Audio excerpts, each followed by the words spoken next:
so fucking bored.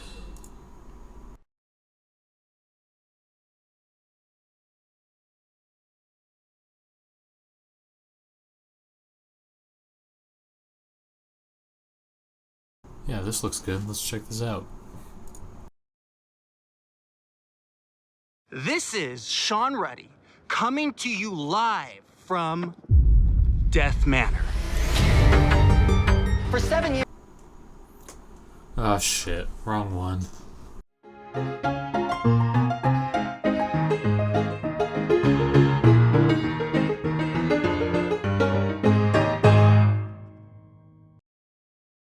Hello everyone, welcome back to another Halloween themed video. If you'll notice, we got a little friend with us over here now, a new friend with us. His name is, I named him John O'Lantern. He's Irish. So I was browsing the depths of Shudder, trying to find something to watch and to just talk about for you guys on the channel. And I stumbled across the movie Deadstream.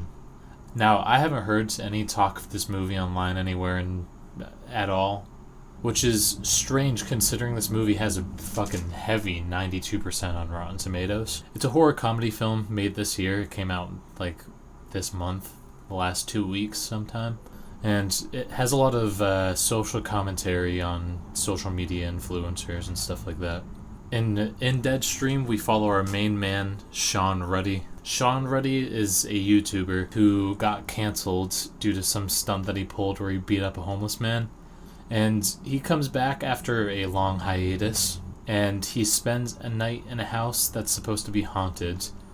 Now, Sean's whole thing on YouTube is that he does things to terrify himself or tries to conquer his fears in some sort of way. And one of his fears is spending a night alone in a haunted house. And I would definitely watch this YouTube channel if it was a real one, because it has a video of him skydiving and getting thrown in the back of a moving car and drifted around in the middle of nowhere. I would definitely subscribe to this channel. I'd be interested in seeing what Sean is doing with his life. So this movie starts us off with us meeting Sean at an abandoned house in the middle of nowhere in Utah.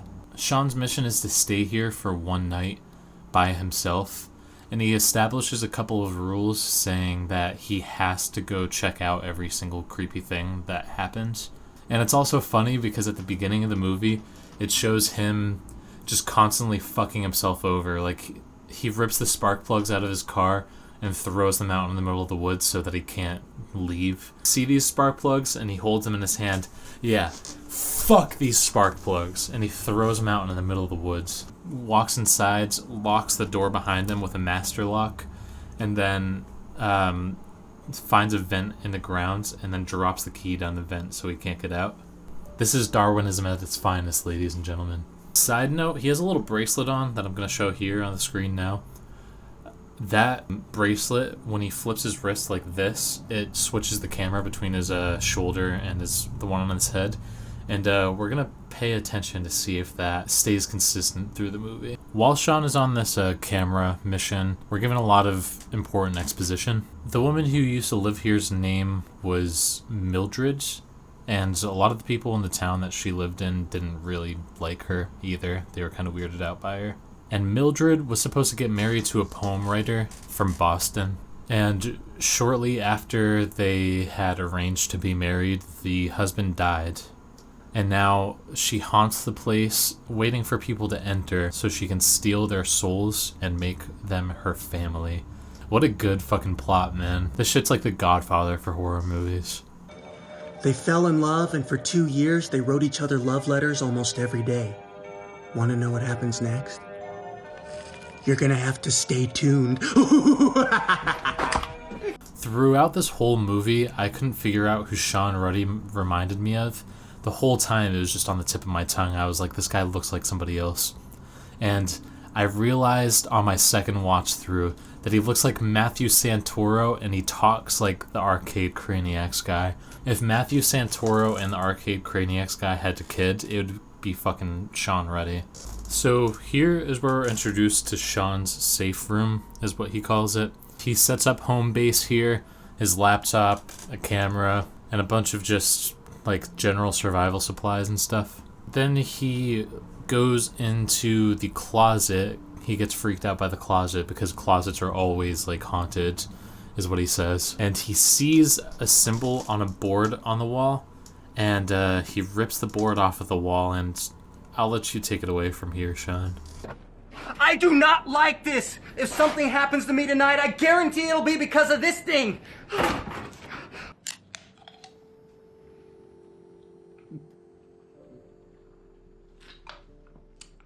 Hey Sean, listen, why don't you throw your boy a bone here? Set me up with Thunder. Give me the marketing contact over there. You know? Just saying. Seriously, I'm out? No, wait, don't go. I'll provoke. And yes, I did make a wheel of stupid things for this. Let me get it. See? I think you can definitely tell that Joseph and Vanessa have like seen their fair share of stuff happen on TikTok and YouTube, because you'll go on TikTok and you'll see people like actually do shit to get arrested by the cops and stuff. I think it's a well done social commentary. We're served more exposition. Oh wait, hold on a second. So spoiler alert for the end of the movie, but it's revealed later on that the spirit of Mildred is released by him breaking the thing on the wall of the closet. The moment at the beginning, he didn't break it when he ripped it out. It wasn't broken yet. He just took it and put it on the floor.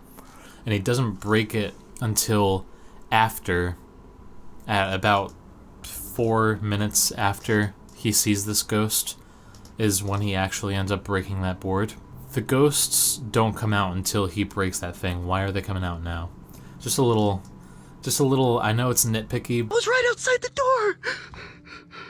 Screw the rules! That wasn't a ghost sound! That was a literal, actual thing! Like a demon or a Slender Man or something! A Slenderman? So you're telling me, Sean, you're telling me you're afraid of this guy, huh? You're telling me you're afraid of this guy? What do you want from me? And there we have it, ladies and gentlemen. He just stepped on the board 3 minutes after the initial ghost sighting, and now everything is off of the table when it comes to the paranormal side of things in this movie. Now, anything goes. And shit's going wrong right off the bat. I mean, our protagonist is definitely gonna die here. And like, okay, never mind, it's just some...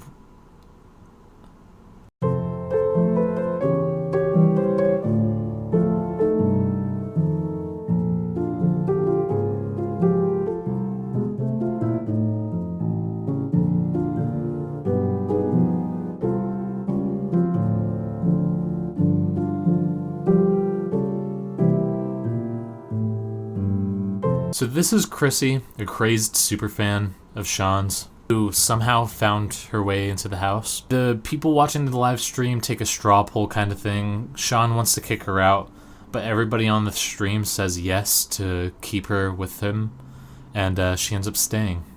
They find a hidden staircase that goes down to the basement, and in the basement they find a chest with a small lockbox on the inside of it, as well as a journal that has a bunch of Mildred's poems inside of it. Also, when Sean opens this chest, the movie fully... Remember how at the beginning I said, I'm going to keep track of that livid bracelet thing?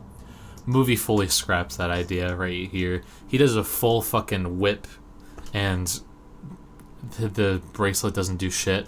But later on, we're going to see that he is fighting like the demon that's in the house, and he's like moving his hand like this to beat the demon, and it keeps switching between the two cameras. So Joseph Winter, director of Deadstream, you kind of broke my immersion here. I'm not going to be super nitpicky about it. I'm not going to like be on your ass about it, but like... So Sean and Chrissy end up doing a seance together. Chrissy starts just saying some weird shit, and then Chrissy asks Sean to repeat this phrase in Latin, which I would have been out right there. And then... Anima mea. Anima mea. Pocrae. Pocrae. Domine. Domine. Su. And then after more weirdness with Chrissy, this happens. Exercise ghost children. I don't think that's a good idea. Why not?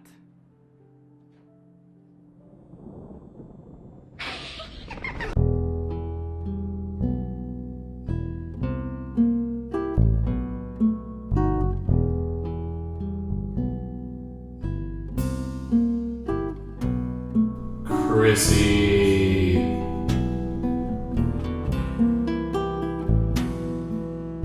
Fucking stab my woman, Sean.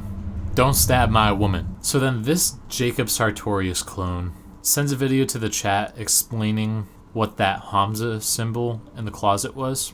And this kid also makes a joke about how people these days are too sensitive. And I gotta give it to this movie.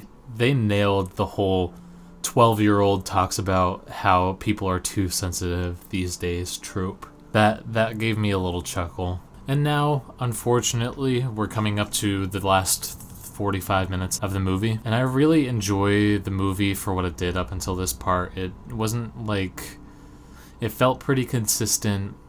It was funny at some parts. The horror didn't really come in until this point in the movie. But my problem now, hitting the 45-minute-ish mark, is that the rest of the movie just becomes a scare fest, essentially. It feels like an old chase scene where they had the like yakety sax song playing.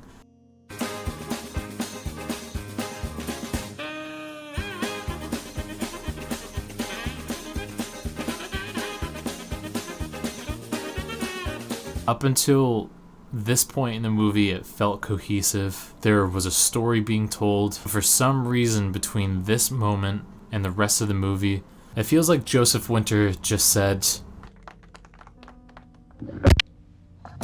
"We're off the books." And the rest of the time, it's mostly just him running around with spooky stuff happening around him. And it's really hard to like talk about the rest of this movie because the main plot points are just, he jumps out of the window. Yay. He reads her journal and finds out how to beat her. Yay. I do gotta give it to this movie. It does keep the comedy up in this area.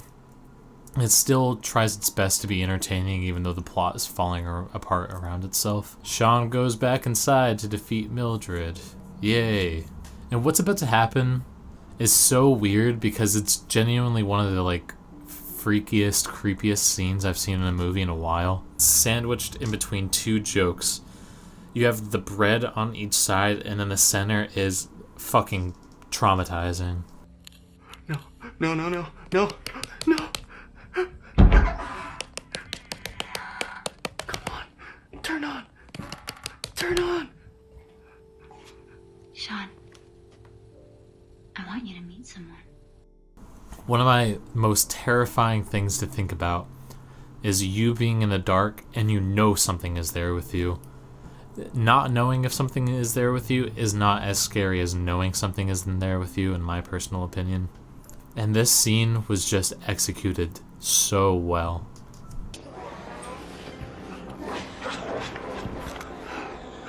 Goodbye, Internet. Yeah, Eternal Mirror. I'd still smash. So here's when Sean finally realizes that in order to complete the ritual that he had previously failed to absorb Mildred's soul, he realizes that he needs a sacrifice of flesh. So what he does is he grabs a cleaver that he stuck into Mildred's head and then fucking Assassin's Creed Altair's his finger off. And then for some reason every demon in the house still kills him anyways. They come and kill him anyways, even though Mildred is killed by this ritual. And the ritual specifically states, all souls in this house are bound to me. All of the souls in the house come to kill him, even though it worked on Mildred and none of the other demons. I don't know. And that brings us to the end of the movie. I'm not so sure how to feel about this one. I wanted so badly to just keep enjoying it the whole time that I watched it. There's a lot of points where the comedy really does hit and the scares really do hit, and I had a blast in those moments. These moments fell far and few between. The rest of the movie, past the halfway point, ends up feeling like they were writing it as they were going on with it. And I'm not going to dig on Joseph Winter. So Joseph Winter has produced movies before, or he hasn't not produced. He's directed film shorts before. He's never done a full-length film. This was his first full-length film. And you can kind of tell that shows up through the directing because it feels like there was a lot of horror shorts and a lot of small ideas mixed in with a lot of filler to get to those ideas. The social commentary on this movie doesn't feel out of touch per se, but it definitely feels a little bit dated. A lot of what they make as like points or jokes in this movie are genuine things that happen on TikTok and YouTube now. I get the impression that Joseph either has paid attention to YouTube drama or is active on YouTube, but the commentary feels a little surface level. It feels like it comes out of the Logan Paul era of just people doing anything that they can for attention, essentially, which is still kind of the case. That's why I'm not trying to dig it for its social commentary. I think it works in portions, but I think portions of it also do end up feeling a little off at some points. All in all, even though I just digged on it for like 2 minutes straight, I really did enjoy this movie. It was really fun. It's more of a either turn off your brain and watch it kind of movie or a Netflix and chillable movie. So I hope you enjoyed this video. If you want any more horror movie reviews, let me know. I know that I want to do at least one more. I like doing these. I have a couple of ideas for movies that I wanted to check out on Netflix and stuff. They're all fucking terrible looking. This was like the only good one that I could find that I would want to talk about. I'm pretty sure this video is going to be a little shorter than usual. I'll have to look at that after I edit and everything. But regardless, I hope you all enjoyed this video. If you did, why don't you give it a like and subscribe? It helps me out. And my name is Quidaaya, and I will see you all in the next video. Bye.